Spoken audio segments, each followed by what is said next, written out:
Mike, hold on one second. We're not quite live yet. Here we go. And here's your cue. Welcome. And Mike, here you go. About Hand in Hand Productions. City Club is proud to partner with Matt Hand as we venture into the brave new digital world. Thanks so much for all you are doing for our community, Matt. We do appreciate it. And thank you to Dave Stauffer and Kim Thatcher for participating in today's forum. Hey, Dave. Hey, Mike. Yeah. I'm sorry. I didn't have you on air. Now we're on air. So this brave new world has just got braver. So I will re-record or I'll drop this in post. But if you wanted to start from the beginning, sorry about that. Absolutely. And go ahead, Mike. I wasn't certain, so I just decided, well, I'll go. Yep, I hear you. All right, I'll count it down for you. That's Great. okay. We are live right now on YouTube and Facebook. So go ahead, sir. All right, thank you and welcome to today's Candidate Forum, brought to you by a partnership between the City Club of Central Oregon and the League of Women Voters. Today, we are hosting the Republican candidates for Secretary of State. My name is Mike Fisher, and I am honored to serve as the moderator for today's forum. By day, I am a business analyst. By night, I am a sportscaster, MC, freelance writer, host of the Ultimate Oldie Show, and a radio and print journalist. I also served on the Ben 2030 Vision Task Force. First, I'd like to give a shout out to City Club's platinum sponsor, Brooks Resources and St. Charles Health Systems. Without their support and the support of our annual sponsors, we would not be able to bring you today's live stream. In these unprecedented times, City Club is temporarily moving from live gatherings to completely online offerings that are free to the public. City Club is committed to continuing conversations of consequence for our region. As we adjust to the new normal, we hope you'll continue to engage and support their efforts. If you watch today and enjoy, please consider making a donation. To donate, please go to City Club's website at www.cityclubco.org. Today's live stream would not be possible without Hand in Hand Productions. City Club is proud to partner with Matt Hand as we venture into the brave new digital world. Thanks so much for all you are doing for our community, Matt. We do appreciate it. And thank you to Dave and Kim Thatcher for participating in today's forum. We appreciate the gravity of committing to run for office. Our goal is to provide an opportunity for fair and civil discourse. We will start with opening statements. Each candidate will have 2 minutes, and then each question is rotated, so each candidate will answer the question in a different sequence. Candidates will have 2 minutes to answer each question. At the end, each candidate may have a 2-minute closing statement in reverse order of the opening statements. To determine who will have the option of whether to make the first opening statement or the second opening statement, I have a coin, and I will flip the coin. Kim, if you would be so kind as to call heads or tails, then whomever it arrives at will have the option of whether they choose to make the first statement or the second opening statement. Ready, Kim? Yep. Flip. Tails. Tails. And it is indeed tails. Sacagawea dollars. So Kim, you have the option of whether you'd like to make the first opening statement or the second opening statement. I'll make the first. That's fine. Okay, sure. Kim, your 2 minutes start now.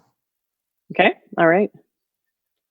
Okay. Well, thank you, City Club and League of Women Voters, for making this rather unusual candidate forum possible this evening. I think we all feel like we would rather be there in person, but I'm grateful we live in a world that we get to have this technology and allows us to be safe and separate, but together virtually. So it's those circumstances, this pandemic, which I think has a lot of voters concerned about the future of our state, recession, their future and health of their families. And I think people are looking for someone they can vote for who has a proven track record of leadership in uncertain times, and someone with crisis management experience, or even the next Secretary of State, given my experience in both the legislature and in the private sector.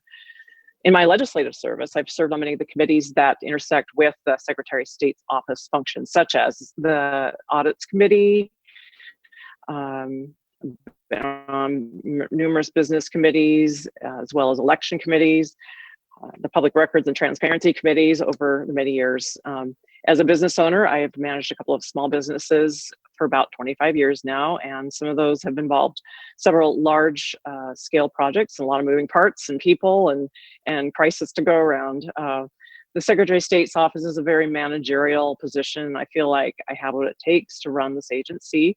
The overall budget of this agency is around $80 million biannually, and the workforce is about 200 people. And given the functions of this office, I see it as more of a nonpartisan position, very administrative, and I want to ensure everyone is treated fairly. And overall, I'm ready to lead, and I think I'm the right person with the right skill set at the right time. I look forward to serving. Thank you, Kim. Dave, your 2 minutes for your opening statement. Start now. Thank you, Mike. I wish to discuss my platform issues, which I'll state below.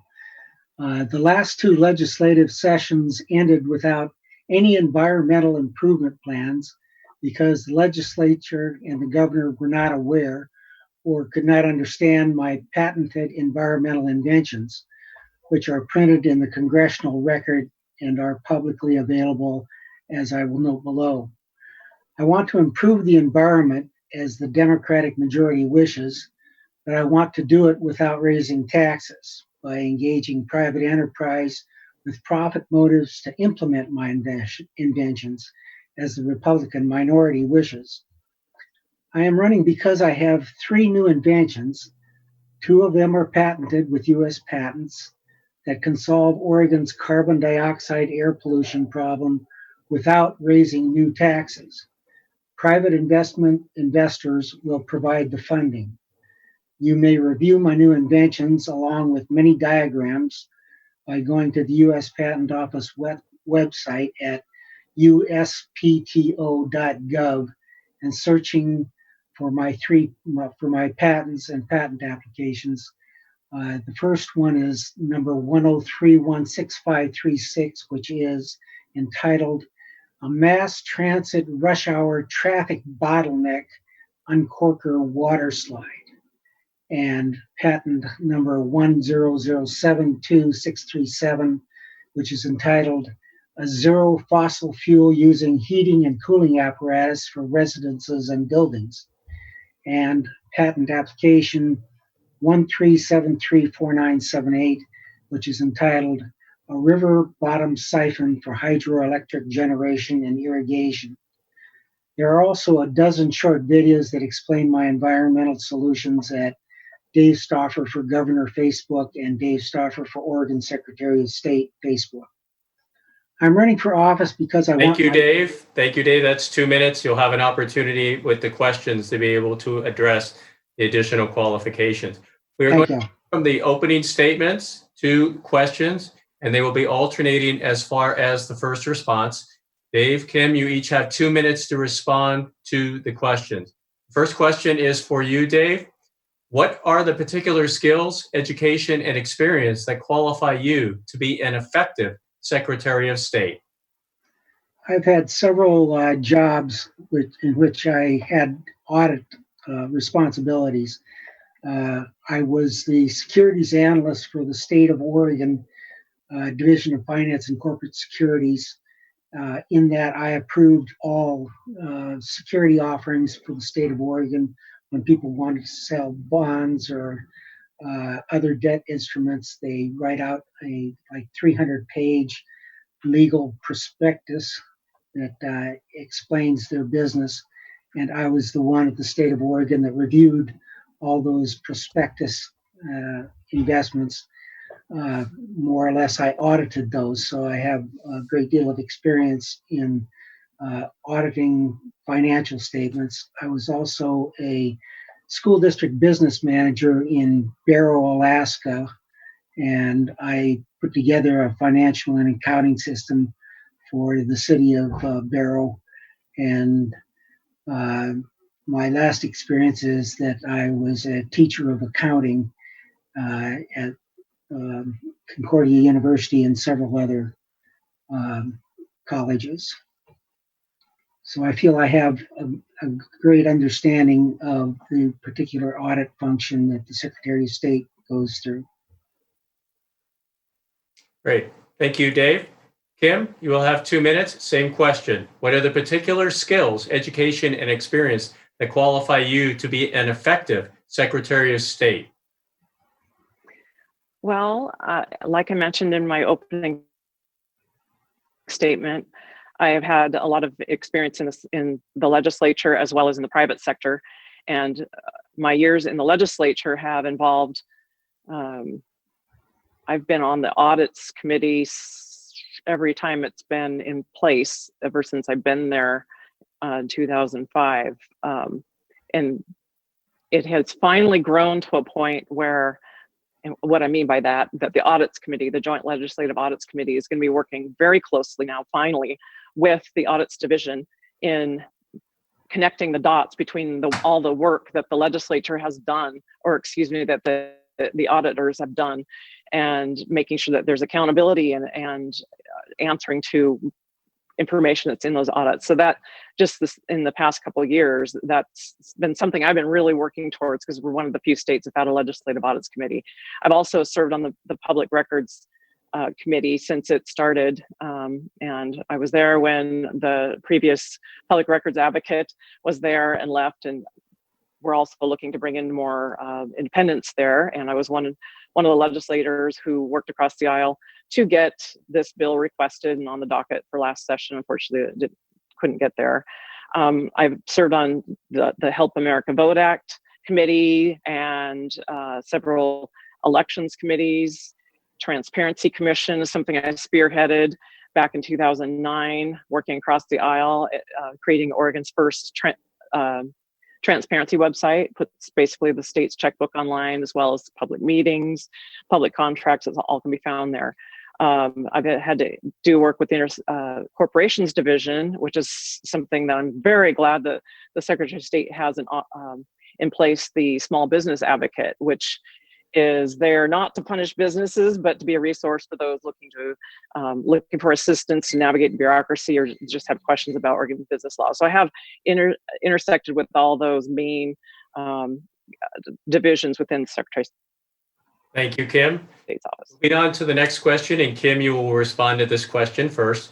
What do you think is the most important mission in the elected position you are seeking?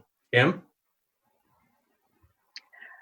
I think the most important mission, what comes to mind, is being of service to everybody equally, and to administer the law even-handedly, not be there to serve as a favor giver to people I like or to punish people I don't like. I need to be there to be of service in whatever role that somebody needs help with, whether it's through the elections division,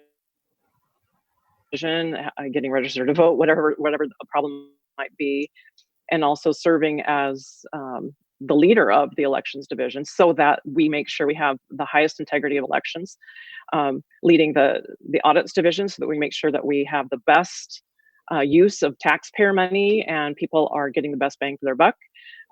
That's really a very important role of the Secretary of State's office, helping out with making sure that the public records are as accessible as they can be and improve that as well as we can. I would like to see more of that moved online, and making it so that the public and the media can have the best access that they can to the public records that are out there. Those are the main, I think I got all the main divisions there, but those are the main roles of the Secretary of State's office, and just need to be doing it with integrity and accountability and transparency. Thank you, Kim. Dave, same question, and I'll repeat it for you. What do you think is the most important mission of the elected position that you are seeking? The Secretary of State's office checks up on the government, on the operation of the government, which is run by the governor, and checks to see if the governor is actually spending the money and implementing the programs in the most efficient manner possible, the way the legislature intended and funded. And that's a full-time job in the state of Oregon, because oftentimes there's money that's allocated that is never spent on what it's supposed to be spent. I've got just one of Secretary Dennis Richardson's report issued February 14th, 2019, and he talks about what the audits have disclosed. We disclosed how Oregon's foster care system was failing our children. We exposed Portland Public Schools' inequitable 53% achievement gap between white and African American students. We revealed that Oregon could close its current $623 million state budget gap through increased efficiency and without raising new taxes. We discovered approximately $106.2 million in questionable spending during our 2017-2018 audits of state agencies, and between $400 million and $1.6 billion in additional questionable spending during our 2018-2019 audits. I commend Secretary Richardson, who is unfortunately not with us anymore, but that's what the Secretary of State's office function is for. You got to find those programs that are not doing what they're supposed to do, and you got to find where money is not being spent appropriately. Great. Thank you, Dave. The next question will be addressed to both of you, again, with Dave responding first. If elected, Dave, what are your top 3 priorities? Certainly, I want my staff to follow up on these big chunks of money here. I mean, $1.6 billion. I want to know what has happened to those things. And I know Kim is also involved in these investigations too, because she was an Oregonian story about how she was looking for those funds. But that's one of my main projects. I have heard, well, just recently, Governor Brown is saying that she's going to have a big budget shortfall.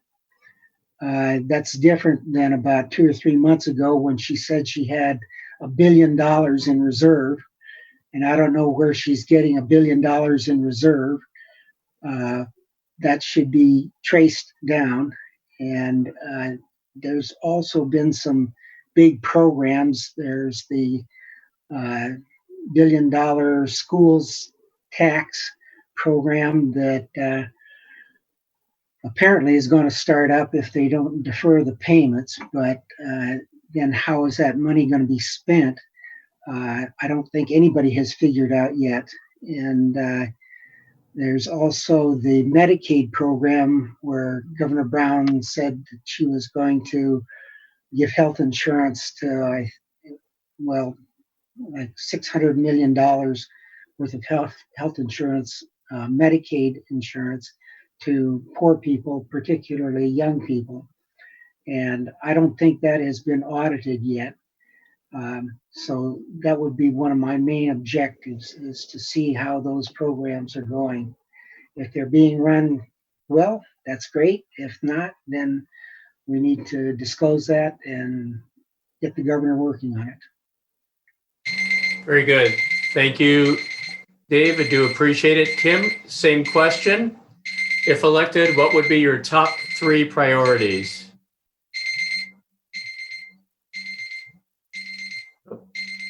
Thank you. Let's see. I would. I think what needs to be looked at is everything through the lens of accountability, transparency, and integrity. Much like the former Secretary of State, the late Dennis Richardson, who I also admire greatly, and he's done a lot of good work in audits where the rubber meets the road and where the government does its best for taxpayers.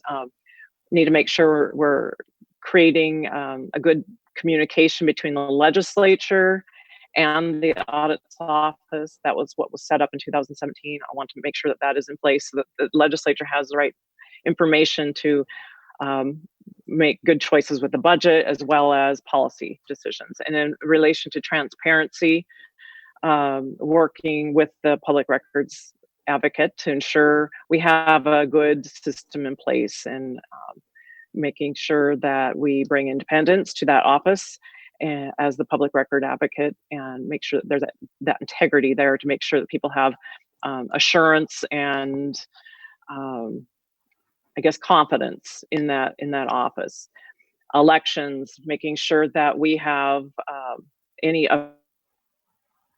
illegally qualified voters there and confident in their elections, and that they're being administered fairly and impartially. And same applies to the ballot initiative system as well. I might want to look at doing a follow-up audit on the state forestry department. I served on the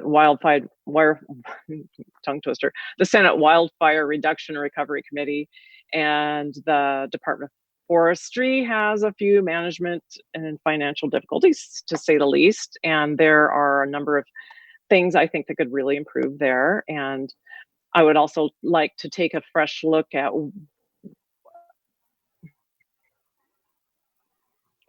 on how our response is on this pandemic and crises like it, because I don't think this is the end of crises where there's something invisible coming at us. In this case, it was a virus. It could be hackers. It could be a number of things. It could be the Cascadia thing that's coming up. But anyway, there's a number of things that we can learn lessons on, and I would like to look at fresh eyes. Excellent. Thank you, Kim. Moving on to question number 4, and Kim, you'll respond to this first. Kim, you touched on this in your response to the previous question. Small businesses are among the hardest hit segments of our economy in this time of dealing with the coronavirus. What are the measures that you propose to help them recover? Kim? For small businesses, yes, I'm so happy that the Secretary of State's office has the small business advocate, and they're quite busy right now trying to help businesses navigate the resources that are coming online because of this virus and the response to it. I would like to make sure that we are doing what we can to cut red tape, especially for small business, and continue that work. That is, I think, one of the things they say on their website, that they run with scissors or something like that. And I like that saying, would like to continue that. There are so many things out there for small business, and Biz Oregon's working on a number of things. The federal government's working on things, and we need to, that office within the Small Business Advocate needs to be there to help navigate and point businesses in the right direction, because there's a number of hurdles out there, and a bit of red tape too, to overcome. And I really appreciate that we have that office, and I want to continue the good work and make sure that we're helping small businesses and not looking to punish them.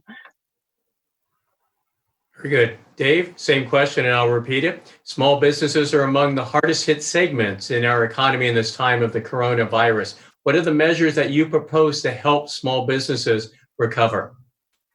Well, I'll answer the same way Governor Brown answered a couple of days ago. Somebody was asking her what she's going to do about small businesses and aid to those affected by the coronavirus and the shutdown, which she requested. And she replied that she wasn't going to do anything yet because she wanted to see what was in the federal aid package. $2.2 trillion the federal government is theoretically going to spend.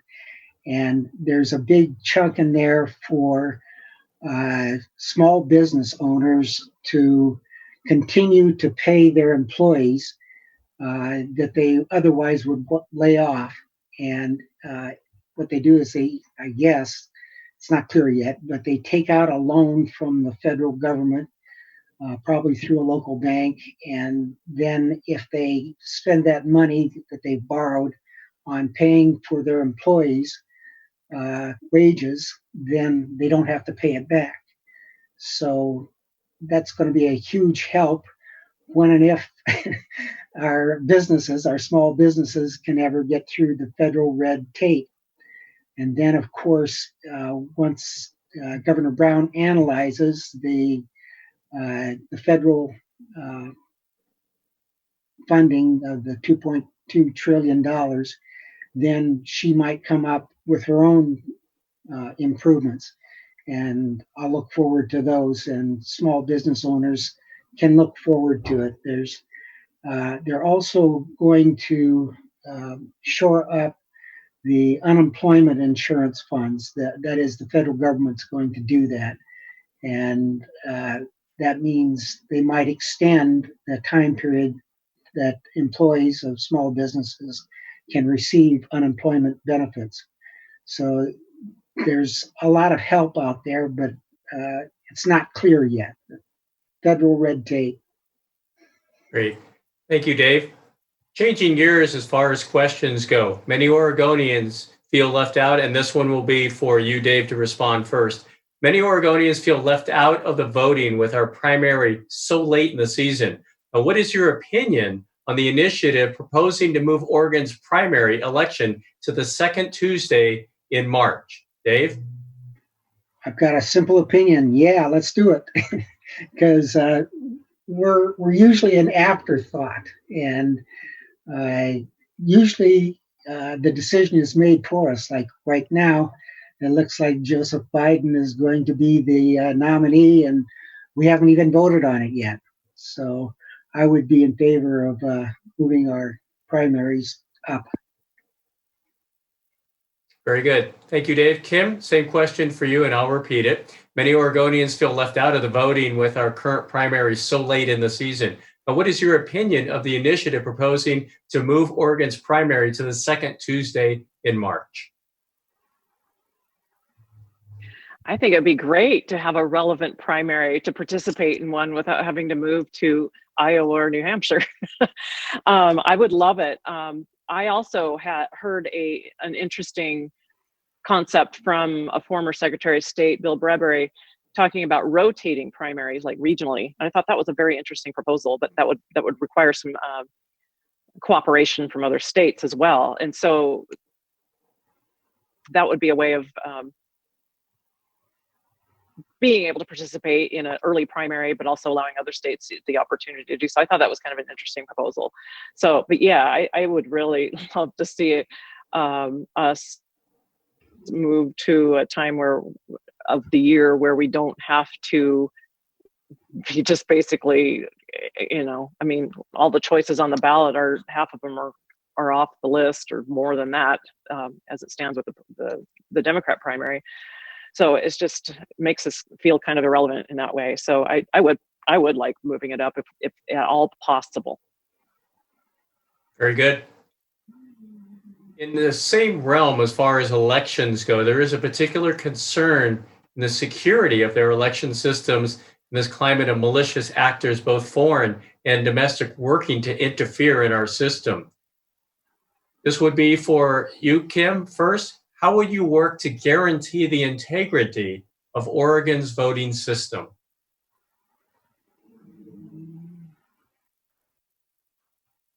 I would like to do a top to bottom audit with outside experts from the start of the process, registering to vote to counting the ballots, everything in between. And if there are weaknesses in the process, we need to find them, fix whatever small cracks there may be in the system, shore up our strengths, and are largely protecting our voting system from cyber attacks. And one of the reasons we are less prone to cyber attacks is because we have the systems are backed up by 36 county clerks, so it's decentralized. And I know that the staff is also working on upgrading the computer system at the Secretary of State's office. And something that everybody can believe in, and it doesn't help when you have people undermining it. So we need to protect our system. Very good. Thank you. Dave, same question, and I'll repeat it. Particular concern is the security of the election systems in this climate of malicious actors, both foreign and domestic, working to interfere in those systems. How would you work to guarantee the integrity of Oregon's voting? I think we have a pretty good system already. Number one is we have paper ballots. So there's a record of how people voted.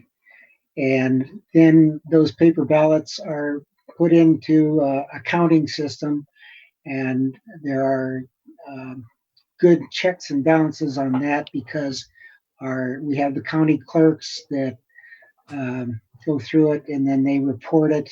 And the system is a pretty solid system, and it's good because it doesn't allow foreign governments or foreign computer programmers to tap into our system and change results. So I'm not aware of any problems with the Oregon system. Certainly we'll continue to monitor that, but I think we're pretty safe right now. Okay. Thank you, Dave. And this question, Dave, you will respond to first. And again, we're shifting gears here. Is Oregon on track to reduce its emissions to meet the goal of the Paris Agreement of limiting warming to 1.5 degrees Celsius? It is not. Oregon has a problem with air pollution. It's got the 10th worst traffic jams in America, at least Portland does. And we do a lot of polluting of the air. And we have a lot of wildfires that pollute the air even further.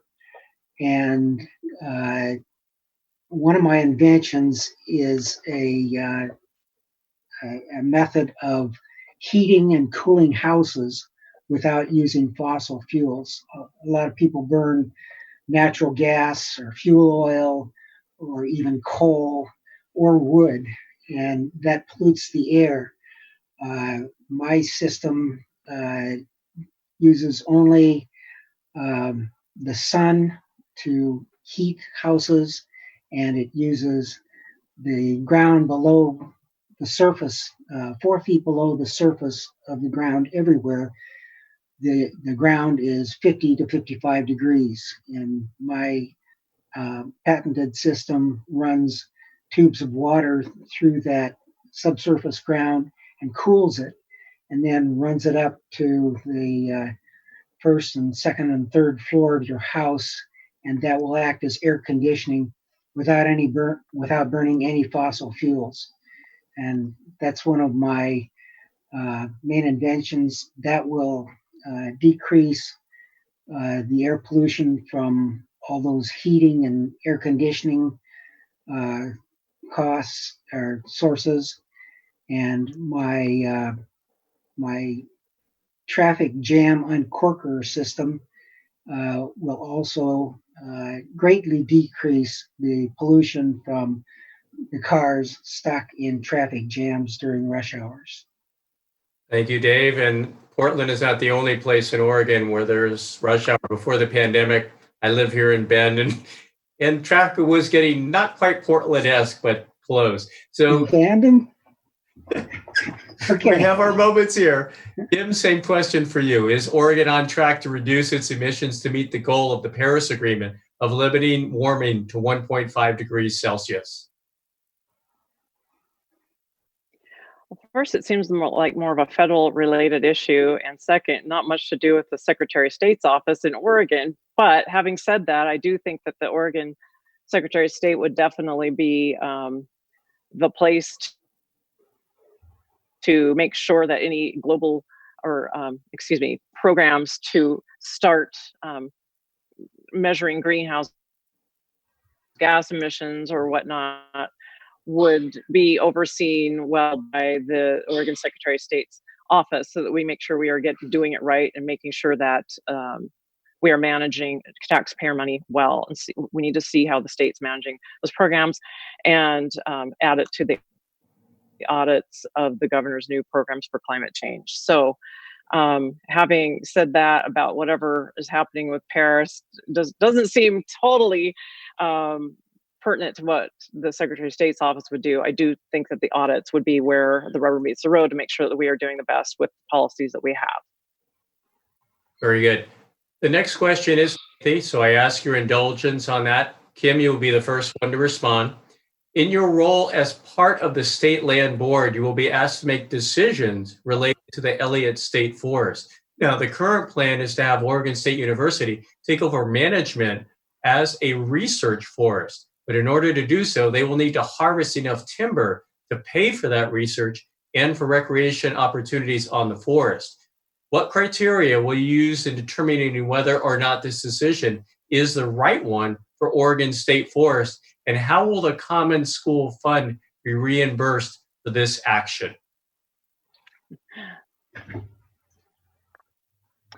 Well, I would be looking at the history and what the Elliott State Forest was set up for, making sure that the goal of funding the schools is being met, and the best way to do that. I don't have the answers right now, but I definitely would rely on the expertise of those who have the historical knowledge, as well as forest management, as well as conservation viewpoints, to be able to make the best decision possible, because I need to be meeting the goals of what pieces of it are and doing the best we can with what those purposes are meant to be. So those would be the main criteria. Very good. And this next question. Did you want me to respond to that? Yes, I was going to ask you the same question. My apologies. In your role as part of the State Land Board, you will be asked to make decisions related to the Elliott State Forest. The current plan is to have Oregon State take over management as a research forest. But in order to do so, they will need to harvest enough timber to pay for that research and for recreation opportunities on the forest. The two questions are, what criteria will you use in determining whether or not this decision is the right one for Oregon State Forest? And how will you, the Common School Fund, be reimbursed for this action? I don't know if you're aware of it, but there was a court decision within the last month about the Southern Oregon counties where they have timber sued the state of Oregon for mismanaging the timber resources. And the lower court, I think it was federal court, granted something like a $1.1 billion judgment against the state of Oregon. I think that's on appeal now. But I think the results of that case are going to dictate a lot of what the state board does with the Elliott Forest. We're going to have to see what they say on that, what the court says, and then we're going to have to go to the state of Oregon's forestry management department and figure out what's going to be done across the state, not only in the Elliott situation.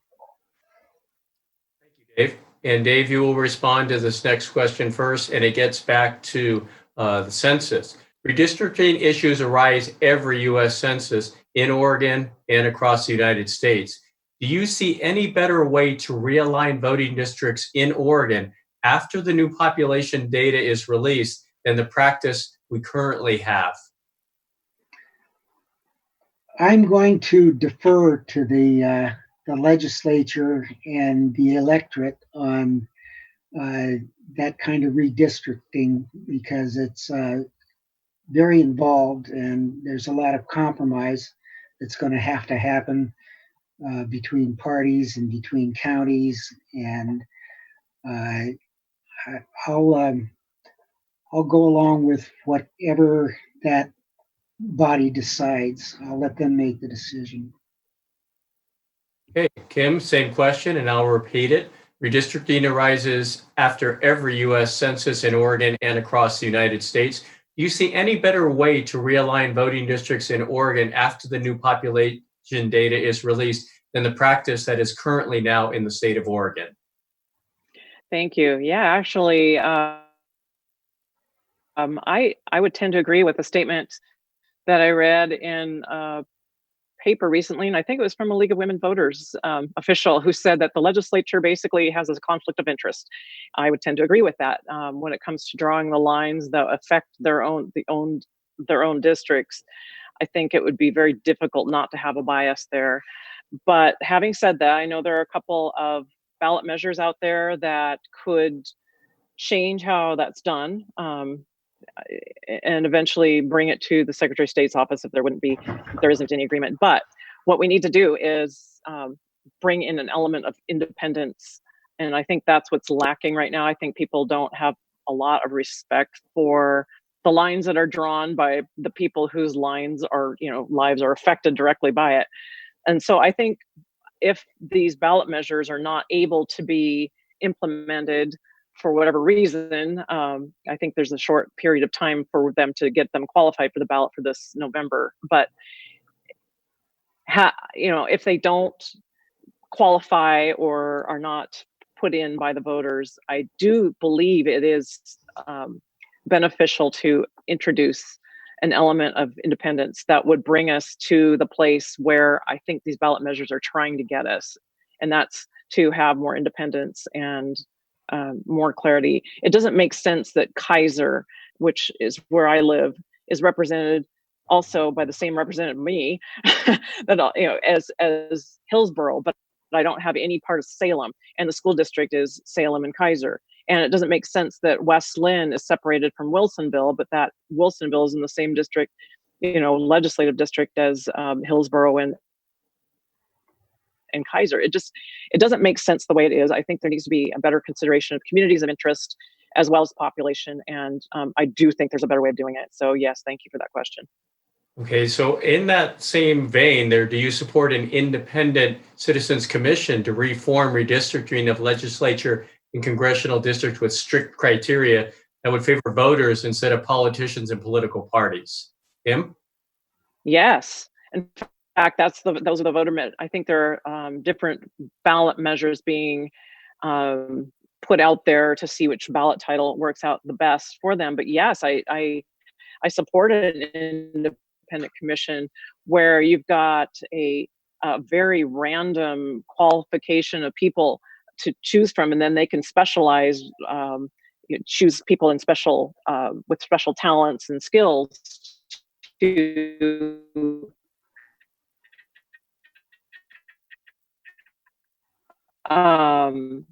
fill out the rest of the board. And I really think that would be a very nice plan. Hey, Dave, same question then. You indicated that you would defer, but do you support an independent citizens commission to reform redistricting of legislature and congressional districts with strict criteria to favor voters instead of politicians and political parties? Yes, definitely. It's a good theory to have an independent commission come out with an answer. But what will happen with that, as with all commission recommendations, that will go to the legislature, and then the legislature will vote on it. So I think it's good to have a knowledgeable solution, redistricting. But then ultimately it's going to go back to the legislature and they're going to hash it out. Okay, very good. Dave, you will respond to the next question first, and it's related to voting and following the money in political campaigns. Do you believe voters have the right to know which large donors are funding candidates' campaigns and issue advocacy ads? And what recommendations would you make to improve disclosure? I think voters do have the right to know who's paying for things. However, it was kind of interesting. We had two very rich Democratic candidates for president, Tom Steyer and Mike Bloomberg, who spent millions of dollars on their campaign, and they didn't get anything for it. So it's not necessarily true that you can buy campaign victories if you have enough money. And I think we have a pretty good system in Oregon at present where candidates must disclose to the Secretary of State's office where they're getting their money and who it's from. And I think we'll continue with that. In light of the Supreme Court, the federal Supreme Court's ruling that wealthy people can donate and support as much as they want, it's going to be hard to do anything different on the state level. Okay, thank you, Dave. And same question for you, Kim, about following the money. Do you believe voters have the right to know which large donors are funding candidates' campaigns and issue advocacy ads? And what recommendations would you make to improve disclosure? Well, I voted for sending House Bill, I think it's 29, I think it's 83, 2983. I think that was the one that made it so, or will make it so that if it passes, that certain political communications would be able to state where, basically who paid for that communication. As I understand it. Well, that's the other bill, I think. Anyway, there were a couple of bills that would be sent for the voters to vote on. I think we have a good system. We have to make sure that, I think it's a little hard and cumbersome to use, the Order Star system. So if you're looking for something, you have to know how to use the system. And I really think it would be better a little bit more between, say somebody votes to a lot of different campaigns, but also does it under different names so that we don't have a confusion as to who is really the donor, so that it's streamlined. This donor does donations under these names, and so that you're able to follow the money a little bit better that way. We need to look for ways to follow the money a little bit more easily for people. One way is that one of those House bills that was passed during the recent session and would disclose what communications were paid for by. There could be some process issues with that, maybe, I don't know, but I think it's not a bad way to consider disclosing. But I do, like I said, like to connect the dots a little bit better so that somebody who is donating under different names, it's all coagulated or into one spot, it's all collated into one place so that people are not confused as to where the money is really coming from, because there's a lot of that, and we need to make the system easier to use. Thank you, Kim. Kim, this question will be addressed to you first, and you touched on this in one of your earlier responses a bit. Perhaps you can amplify. The Audits Division is a critical function of the Secretary of State's office. How will you approach selecting those agencies or functions in need of an audit, and how will you prioritize audits and their responses?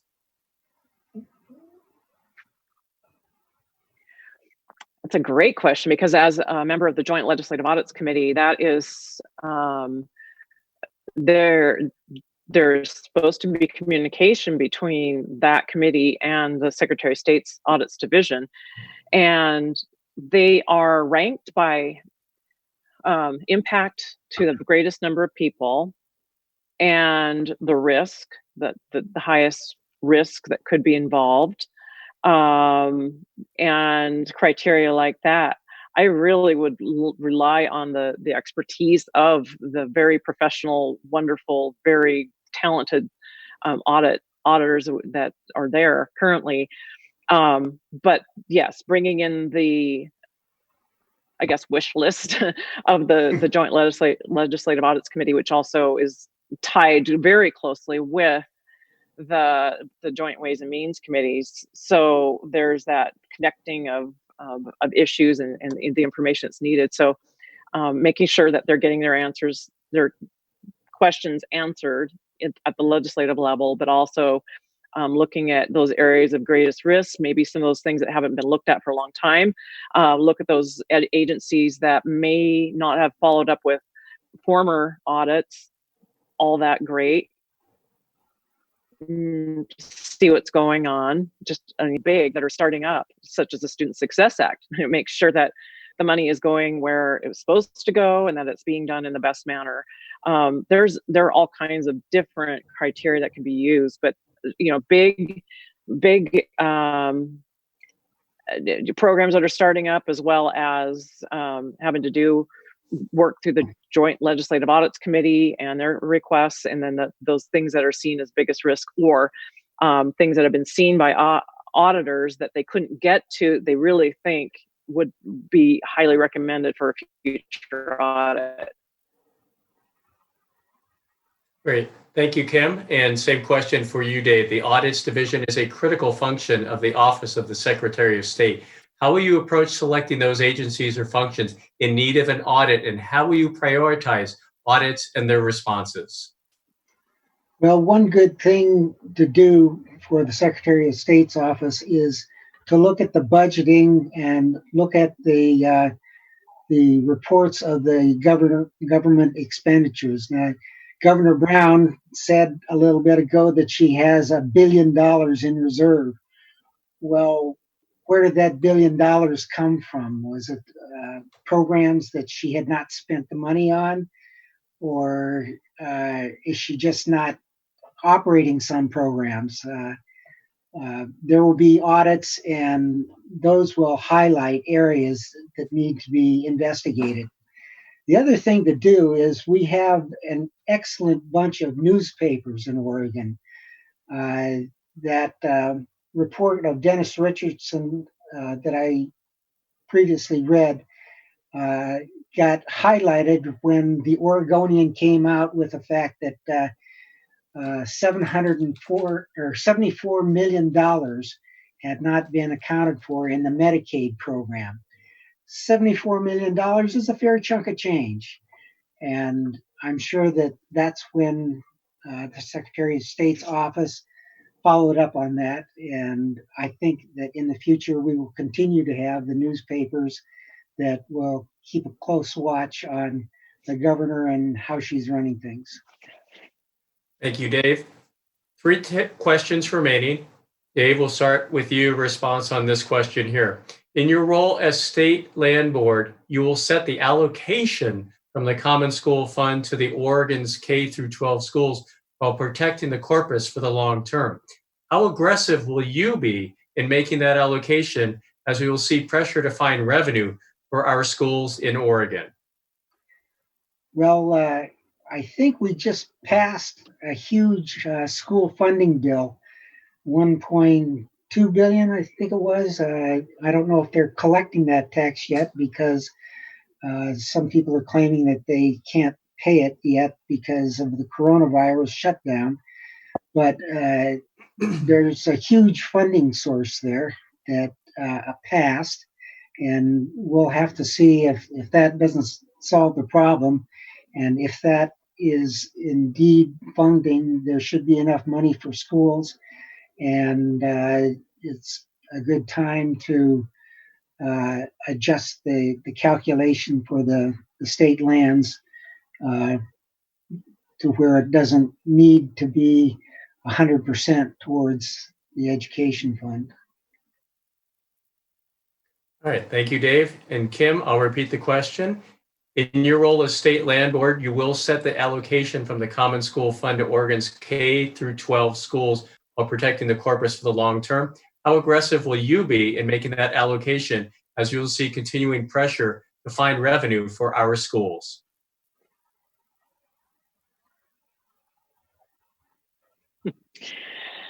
Well, I believe that we can only spend the interest right now. I could be wrong, but we need to make sure that we're harvesting at a level that doesn't, so that we protect the future, and also fund schools the best we can. I mean, that was really what the whole goal of the forest was meant to be for. So it was just common sense. Taking the information that we have, there's always going to be pressure for more money, more. We just want to make sure that we don't spend so much that we don't have the future in mind, and so that we protect our funding for our schools, and so that we always have something for the future. You just have to use the information that is available and make the best decisions given the circumstances. Very good. We will now move on to closing statements from both of the candidates for the Republican Party for the Secretary of State in Oregon. And since we started with Kim, we will start with Dave. Dave, 2 minutes for your closing statement on why you would like to be elected and should be elected Secretary of State for Oregon. I'm running for office because I want my patented environmental inventions to be implemented so that we can have a freshwater-filled, free traffic flowing, clean air environment without raising taxes. Unlike the present administration, these inventions can solve the problems of carbon dioxide, air pollution, climate change, global warming, rising ocean levels, decreased salmon runs, and droughts which cause wildfires. I'm the environmental candidate. At the end of the short session, there was a big standoff between the Democrats who wanted to pass a carbon tax that theoretically would help the environment, and the Republicans who didn't want to have an additional tax. And that resulted in a stalemate, and nothing was done. Well, I want something to be done with the environment. I think we have to do something with the environment. In that sense, I'm kind of like the Democratic majority because I support environmental policies to cut down air pollution. But then I believe it can also be done through private enterprise investment. That is, people will install my inventions in order to make a profit, and you won't have to raise taxes to get them installed. In that sense, I'm a great deal like a Republican. So my concern is the environment. The Trump administration and the UN has told us we have 13 years left before our environment greatly deteriorates. It's totally irresponsible if we don't do something, and my inventions are the first practical, scientific, workable solution to the environmental problems. Thank you, Dave. And now, Kim, your 2 minutes for your closing statement. Thank you. I thank the City Club, and I thank the League of Women Voters for sponsoring this event. And it's kind of a unique experience sitting here on a virtual forum. I want to correct myself on something I said on the LA State Forest. We spend a small percentage of the average balance over the past few years in dealing with the school budget there. So, but anyway, in the opening tonight, I mentioned the current crisis we're all going through with this pandemic and the need for strong leadership in our elected officials. And my concern is that this is not the last of these emergency situations, and visible enemies can come knocking at our door. And whether it's another virus or cyber attack or something else, or Cascadia, heaven forbid. The Secretary of State's office is a perfect example of one of those offices that is part of that preparation. And the Small Business Advocate is already on the forefront, helping businesses navigate the fallout of the recession and because of the pandemic. The Elections Division is out there working to make sure the elections are running on time and to ensure voter integrity and ballot security is protected. It may be a little slower because the campaign workers have to, work within the parameters that they have with the physical distancing, et cetera. But the Audits Division will also have its hands full in looking into the response by the various state agencies and what we could do better next time. And these are all things that I've had experience in, and I look forward to serving in that role. I think it's ultimately about who's going to be leading the Secretary of State's office in the future. So we're thinking forward. We're looking forward with a vision to always making our government better, more accountable, more transparent, and honest. I think I have experience in this and the vision needed, and I encourage anybody interested in my campaign to check out kimthatcher.com. Thank you. Thank you, Kim. And thank you to Dave Stauffer and Kim Thatcher for participating in today's forum. And thanks to the League of Women Voters for partnering with City Club to get this information out. Remember, if you enjoyed today's forum and would like to cover the cost, please consider making a donation to City Club on their website at cityclubco.org.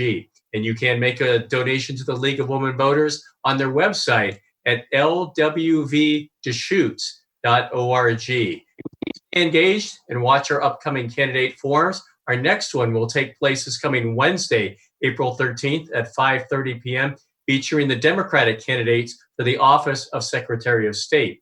We will also have candidate forums on April 20th, next Monday at 5:30 p.m., featuring the Democratic candidates for the 2nd Congressional District, and on the 22nd, the Republican candidates for the 2nd Congressional District. And finally, on April 29th, the Deschutes County Commissioners, the Democratic candidates, will be featured. I'm Mike Fisher, and on behalf of City Club and the League of Women Voters, we thank you for your interest in keeping democracy alive. Please be safe, stay well, and be healthy. Thank you.